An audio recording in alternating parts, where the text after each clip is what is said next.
Hello प्यारे नन्हे Munro. आप सभी का स्वागत है हमारे इस एजुकेशनल यूट्यूब चैनल में जिसका नाम है जिज्ञासा ऑर्बिट। इस आज हम पढ़ने वाले हैं क्लास 7 इंग्लिश का चैप्टर 2 द वाइस मैन 1 की एक्सरसाइज क्वेश्चंस को। ठीक है, इसके पहले हमने चैप्टर 1 रेनबो वाला जो था, जो पोयम थी, और चैप्टर 2 द वाइस मैन 1 और वाइस मैन 2 करके इसमें कितने दो चैप्टर दिए हुए हैं। तो उसमें से हमने जो फर्स्ट चैप्टर है, मतलब हमारा जो सेकंड लेसन है, उसका नाम क्या है, द वाइस मैन 1। तो उसको हमने कंप्लीट किया है कि कैसे एक पर्सन रहता है वो क्या करता है, हॉर्स को लेकर जाता है और हॉर्स के बदले क्या लेकर आता है, हॉर्स के बदले लेकर आता है वो क्या, ग्रीन मैंगोज। तो ये कैसी बार्गेनिंग वो करके आता है, ग्रीन मैंगोज लेकर आता है। और क्यों ऐसी बार्गेनिंग करता है, क्योंकि उसकी वाइफ को क्या है, उसको ऐसा लगता है कि हरे आम की चटनी उसकी वाइफ को पसंद आएगी, तो इसीलिए वो ऐसे आम लेकर आता है। ठीक है, तो अब और एक्सरसाइज, और अगर आपको चैप्टर अच्छे से समझना हो तो आप वीडियो देख सकते हैं। अब हम करते हैं स्टार्ट हमारे एक्सरसाइज क्वेश्चंस को। First exercise is read and learn, मतलब क्या करना है, हमें पढ़ना है और सीखना है। तो कुछ वर्ड्स हमें दिए हुए हैं, इन वर्ड्स को हमें पढ़ना है और इन वर्ड्स की मीनिंग भी जाननी है। जैसे बार्गेन, बार्गेन का मतलब होता है सौदा। ठीक है, जैसे कि अगर मान लीजिए आप कोई भी चीज खरीदते हैं, अगर उसका रेट 600 है, अगर आप एक अच्छे बार्गेनर हैं तो आप क्या कर सकते हैं, इसका रेट बहुत हद तक कम करवा सकते हैं, है ना।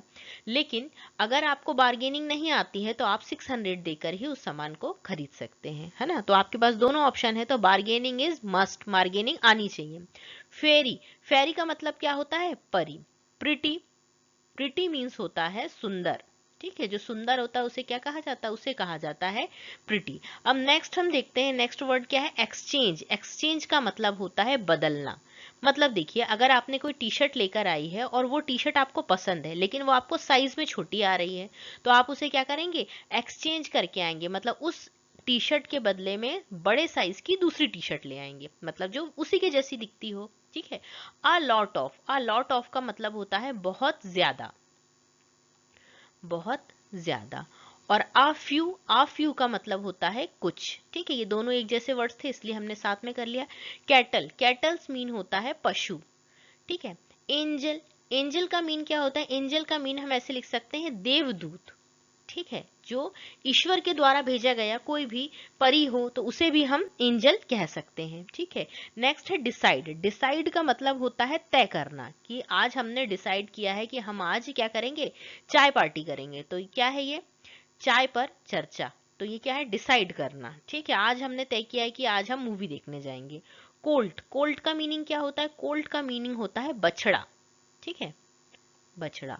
फोडर, फोडर मीन्स क्या होता है, जो जानवरों को खिलाया जाता है ना उसे क्या कहा जाता है, चारा, है ना। और इंग्लिश में क्या कहते हैं उसे, फोडर। डिलीशियस, डिलीशियस का मतलब होता है स्वादिष्ट। जब कोई चीज बहुत स्वादिष्ट बनी होती है ना तो हमारे मुंह से क्या निकलता है, डिलीशियस।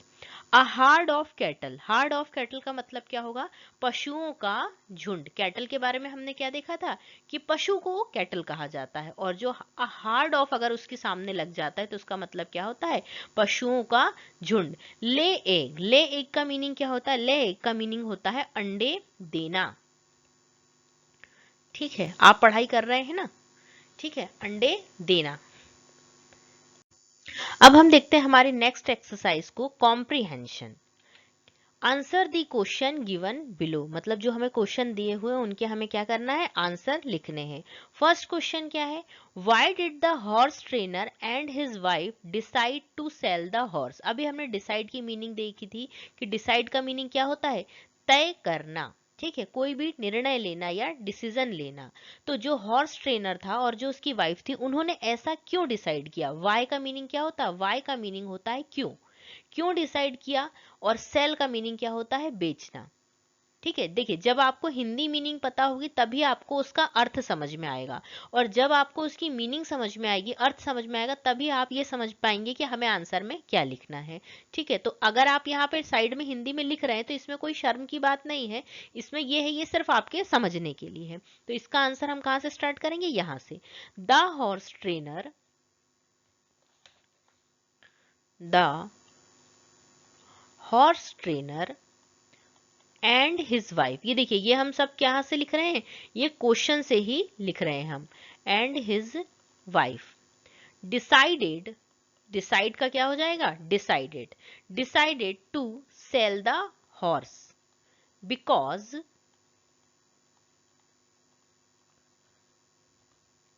बिकॉज, ठीक है, बिकॉज की पूरी स्पेलिंग लिखनी है हमने, BC एज ई लिख देना है ना, जैसे हम चैटिंग में करते हैं ना, ऐसा नहीं करना है, हमें क्या लिखना है, because. Because it ate, ate का मतलब क्या होता है, खाना, ठीक है, because it ate a lot of fodder. देखिए अब जो इसमें हमने वर्ड यूज किए हैं ना, ये सारे वर्ड्स अभी हमने पीछे देखे। अ लॉट ऑफ का मतलब होता है बहुत ज्यादा, और फोडर का मीन्स क्या होता है, चारा जो जानवरों को खिलाया जाता है। And it was expensive, expensive का मतलब क्या होता है, एक्सपेंसिव का मीनिंग होता है महंगा, ठीक है, उनको महंगा पड़ रहा है। टू फीड इट मतलब जान वो जो घोड़ा है उसको खिलाना बहुत महंगा पड़ रहा है। तो हमने कहाँ से स्टार्ट किया, the horse trainer and his wife decided to sell the horse, उन्होंने ऐसा डिसाइड किया। बिकॉज का मीनिंग होता है क्योंकि, ठीक है, क्योंकि अब देखिए जो इट है ये किसके लिए आया है, ये हॉर्स के लिए आया है। Because it ate a lot of fodder, क्योंकि वो बहुत ज्यादा चारा खाता है।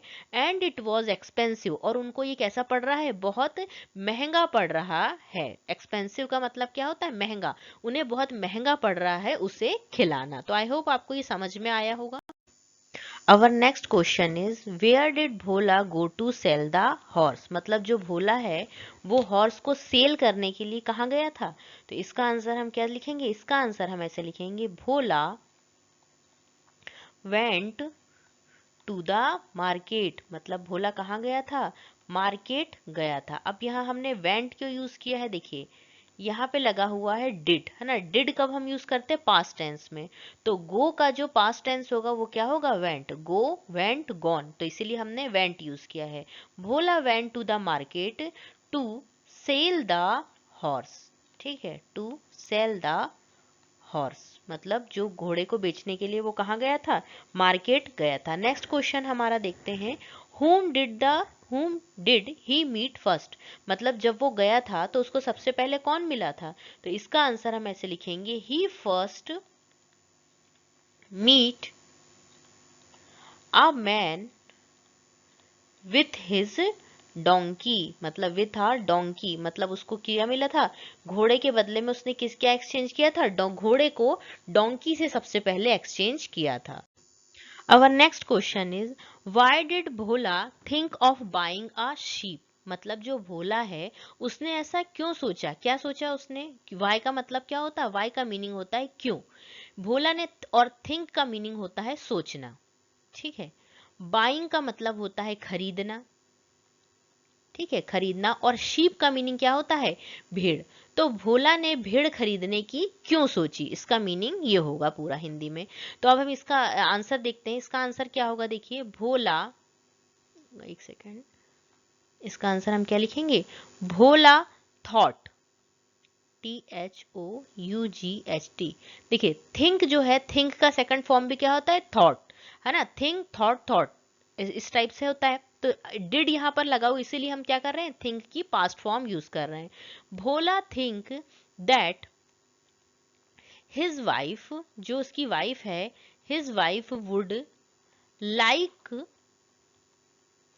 To have a sheep, to have a sheep in place of a donkey, in place of a donkey, मतलब जो भोला है उसने ऐसा सोचा कि जो उसकी वाइफ है, उसकी वाइफ को क्या पसंद आएगा, उसकी वाइफ को शीप पसंद आएगी, किसके बदले में, डोंकी के बदले में। देखिए सबसे पहले भोला ने क्या किया, एक हॉर्स लेकर गया था, हॉर्स के बदले में उसने सबसे पहले क्या लिया, डोंकी, डोंकी के बाद उसने आगे चल के क्या लिया, शीप, है ना। तो उसने शीप क्यों बदला था, उसको ऐसा लगा कि उसकी वाइफ को डोंकी से, सॉरी, उसकी वाइफ को क्या होगा, जो डोंकी से ज्यादा क्या पसंद आएगी, शीप पसंद आएगी, ठीक है, तो इसलिए उसने ऐसा किया। अब हम देखते हैं हमारा नेक्स्ट क्वेश्चन क्या है, where did the girl having green mangoes ask the horse trainer, sorry, what did the girl having green mangoes, मतलब उस लड़की जिसके पास क्या थे, ग्रीन मैंगोज थे, उसने हॉर्स ट्रेनर से क्या पूछा। अब ये हॉर्स ट्रेनर कौन है, इसके बारे में भी आपको कहाँ समझ में आएगा, चैप्टर में समझ में आएगा, है ना। तो इसका आंसर हम क्या लिखेंगे, इसका आंसर हम ऐसे लिखेंगे, द गर्ल, यहां से हमें स्टार्ट करना है, the girl having green mangoes, having green mangoes ask. देखिए अब यहाँ आस्क का भी हम क्या करेंगे, सेकंड फॉर्म यूज करेंगे, आस्क्ड, ईडी लगा देंगे तो ये क्या हो जाएगा, इसका पास्ट फॉर्म हो जाएगा, आस्क्ड द हॉर्स ट्रेनर। ठीक है, यहाँ शायद आ ना पाए हमारा आंसर पूरा, horse trainer weather his hand, his hand यहाँ हम लिख देते हैं बचा हुआ, है ना, हिज हैंड लेड एग्स, मतलब इसका मीनिंग क्या हुआ, उसने ये पूछा, उसने क्या किया था, देखिए उसने क्या किया, उसने मुर्गी के बदले में क्या लिया, ग्रीन मैंगोज लिया। तो जिस लड़की के पास ग्रीन मैंगोज थे उसने ये पूछा कि क्या ये मुर्गी अंडे देती है, ठीक है, उसने ऐसा पूछा। तो भोला ने आंसर में क्या कहा कि हाँ हाँ जरूर देती है अंडे, है ना। तो ये इसका आंसर हमने ऐसा लिखा है, यहीं से लिखा हुआ देखिए, the girl having green mangoes asked the horse trainer, ये यहां तक हो गया, ठीक है। बस हमें इतना याद रखना है, वेदर हिज वेदर हिज हैन लेड एग्स, ठीक है, जो उसकी जो मुर्गी है वो अंडे देती है या नहीं, ये पूछा उसने।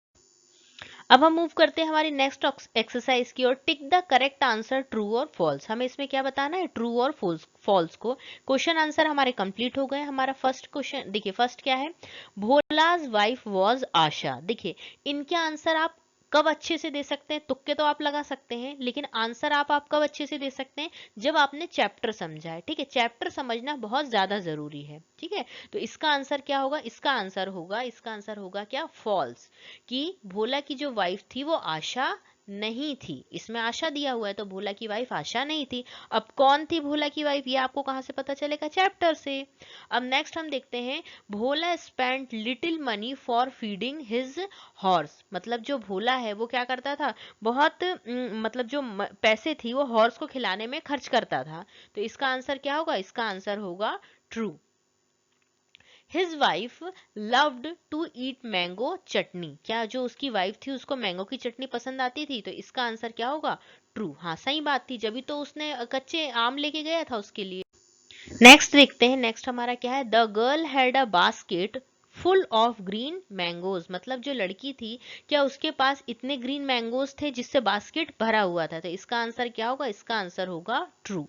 नेक्स्ट हम देखते हैं, Bhola gave the sheep to the girl in exchange for for her green mangoes, मतलब जो भोला है, भोला ने क्या किया था, Bhola gave the sheep to the girl, मतलब भोला ने क्या दिया, क्या भोला ने शीप दिया था गर्ल को, किसके बदले में, हरे हरे आम के बदले में, नहीं, भोला ने क्या दिया था, भोला ने हैन दिया था, ठीक है। तो इसका आंसर क्या हो जाएगा, इसका आंसर हो जाएगा फॉल्स।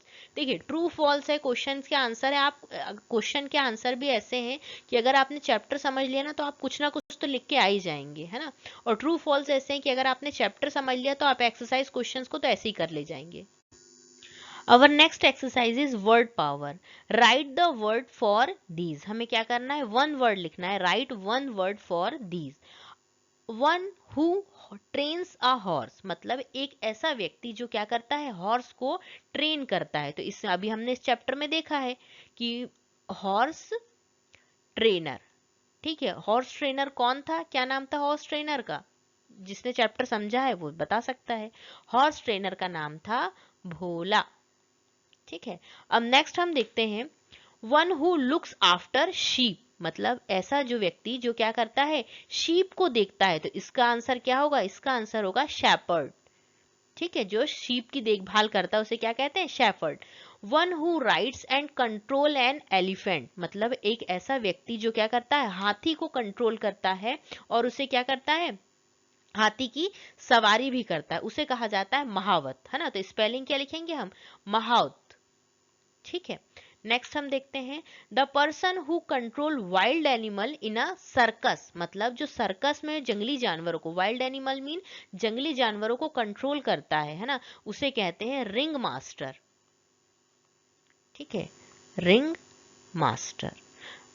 नेक्स्ट देखते हैं मैच द टू कॉलम्स। हमें क्या है, कुछ दिए हुए हैं वर्ड्स, उन्हें हमें क्या करना है, मैच करना है। देखिए a herd of, a bunch of, ये वाली एक्सरसाइज हमने मतलब चैप्टर नहीं, ये क्लास 6 में ये वाली एक्सरसाइज आपने करी होगी अगर आपको याद हो तो। नेक्स्ट हम देखते हैं, देखिए तो इसमें हमें क्या करना है, इसमें हम मैच करते हैं। जैसे अ हर्ड ऑफ कैटल, ये हमने देखा था कि क्या होता है, पशुओं के जो झुंड होता है उसे क्या कहा जाता है, a herd of cattle, heard word use किया जाता है।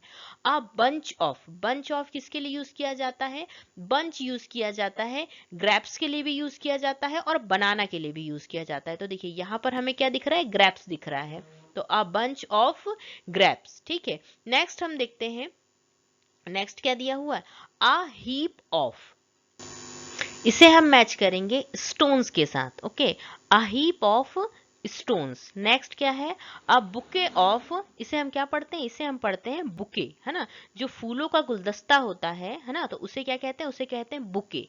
तो इसके लिए हम क्या इसे किससे मैच करेंगे, फ्लावर्स से, है ना।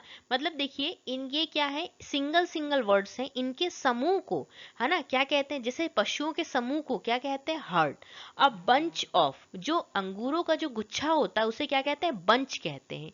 हीप ऑफ स्टोन, मतलब जो पत्थरों का ढेर होता है उसे क्या कहते हैं, हीप ऑफ। ठीक है, फिर अ स्वार्म ऑफ, इसके लिए हम क्या यूज करेंगे, इसके लिए हम यूज करेंगे बीज। ठीक है, फिर नेक्स्ट है एन आर्मी ऑफ, अब आर्मी किसकी होती है, सोल्जर्स की। तो आई होप आपको ये अच्छे से समझ में आए होंगे। Our next exercise is grammar in use. Combine the pair of sentence given below using who. मतलब क्या करना है, हमें कंबाइन करना है किसको, पेयर ऑफ सेंटेंस, मतलब दो सेंटेंसेस हमें दिए हुए हैं, उन सेंटेंस को हमें कंबाइन करना है किसकी सहायता से, हु का यूज करके। जैसे देखिए फर्स्ट एग्जांपल है, the girl is wearing a red sweater, the girl is Sarita. देखिए जो यहाँ पर द गर्ल है ना, ये किसके बारे में बता रहा है, द गर्ल जो है ये हमें किसके बारे में बता रहा है, ये बता रहा है हमें नाउन के बारे में, है ना। तो यहाँ पर देखिए क्या है, नाउन का रिपीटेशन ना हो इसके लिए हम क्या यूज कर सकते हैं, हु। तो इसका आंसर हम ऐसे लिख सकते हैं, द गर्ल। ठीक है, हमने क्या लिखा पहले, द गर्ल। हु मतलब जो, is wearing a red sweater, girl एक लड़की जिसने जो क्या पहनी हुई है, रेड स्वेटर पहनी है। इज सरिता, वो कौन है, सरिता है। तो इस सेंटेंस को हमने क्या कर दिया, कंबाइन कर दिया हु की हेल्प से। अब नेक्स्ट हम देखते हैं नेक्स्ट सेंटेंस क्या दिया हुआ है हमारा। Next sentence is the boy is wearing a blue cap, the boy is the tallest boy in the class. तो इसका आंसर हम कैसे लिखेंगे, इसका आंसर हम ऐसे लिखेंगे, द बॉय। ठीक है, पहले हमें क्या लिखना है, द बॉय। हु, हु का मीनिंग क्या होगा, जो। यहाँ पर हु का मीनिंग देखिए, ऐसे तो हु का मीनिंग क्या होता है, कौन। हु का मीनिंग होता है कौन, लेकिन जब हु को हम दो सेंटेंस को कंबाइन करने के लिए यूज करते हैं तब उसका मीनिंग क्या होगा, जो, है ना, जो या जिसने। The boy who is wearing, who is wearing, अपनी तरफ से कुछ लगाना नहीं है हमें, हाँ ठीक है, wearing a blue cap, blue cap is the, यहां से हमें क्या करना है, द बॉय को हटा देना है और पूरा सेंटेंस वैसे ही कॉपी कर देना, is the tallest boy in the class, है ना। हु की जगह में क्या लिख देना, is the tallest boy in the class, मतलब वो लड़का जिसने ब्लू कैप लगाई हुई है वो क्लास में सबसे लंबा लड़का है। ठीक है, नेक्स्ट हम देखते हैं, सीमा स्टडीज इन क्लास 8। ठीक है, ये पढ़ते आता ना आपको रोमन नंबर, ये क्या है 5 और ये 1 2 3, मतलब 5 और 3 8, है ना। Seema studies in class 8, Seema is the most brilliant student of the class. तो इसका हम कैसे बना सकते हैं, इसका हम ऐसे बना सकते हैं, सीमा। ठीक है, पहले हमें क्या लिखना है, जो भी दिया हुआ पहले वो लिखना है, Seema who studies in class 8, studies in class 8, 3 है ना, इज द, यहां से फिर लिखना है ना, is the most brilliant student of the class, ये हो जाएगा हमारा सेंटेंस कंप्लीट। तो यहां से आप लिख देंगे is the most brilliant student of the class. अब देखते हैं हमारा नेक्स्ट सेंटेंस क्या है। Our next sentence is John is a good storyteller. John is telling an interesting story. तो अब इसका आंसर हम कैसे लिखेंगे, John who is a good storyteller. Who is a good storyteller teller, फिर यहां से लिखेंगे जॉन को फिर हटा देंगे, is telling an interesting story. मतलब जो जॉन क्या है, एक स्टोरी टेलर है, वो क्या कर रहा है, इंटरेस्टिंग स्टोरी सुनाता है। नेक्स्ट सेंटेंस हम देखते हैं, गुरमीत हेल्प्स द बॉय। तो इसका आंसर हम कैसे लिखेंगे, ऐसे लिखेंगे, Gurmeet helps the boy who, है ना, हेल्प्स द बॉय। अब देखिए जो रिपीट हुआ है उसे ही हमें हटाना है, यहाँ द बॉय रिपीट हुआ है तो द बॉय को हटाएंगे, और यहाँ पे क्या लिख देंगे, हु इज ब्लाइंड। मतलब गुरमीत ने उस लड़के की हेल्प की जो क्या है, ब्लाइंड है, तो हु इज ब्लाइंड।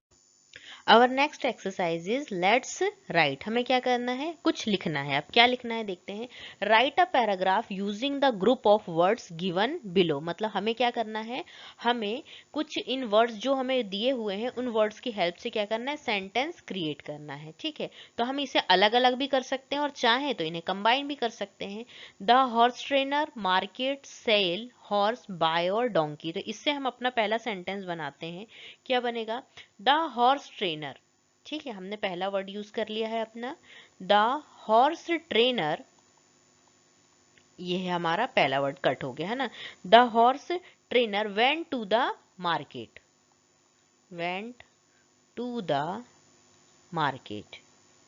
ठीक है, यहां हमने अपना सेकंड वर्ड यूज कर लिया, मार्केट, ये भी कट हो गया। मार्केट, किस लिए मार्केट गया था, मार्केट ही सोल्ड हिज हॉर्स। ठीक है, हिज हॉर्स देयर, मतलब वो वहां क्या करना चाहता था, अपने घोड़े को बेचना चाहता था, है ना। सेल का हमने यूज कर लिया, सोल्ड। अब नेक्स्ट हम क्या लिखेंगे, नेक्स्ट हम इसे लिखेंगे, after selling the horse, after selling. ठीक है, ये सेल हमने अलग से यूज कर लिया है। After selling the horse he bought a donkey.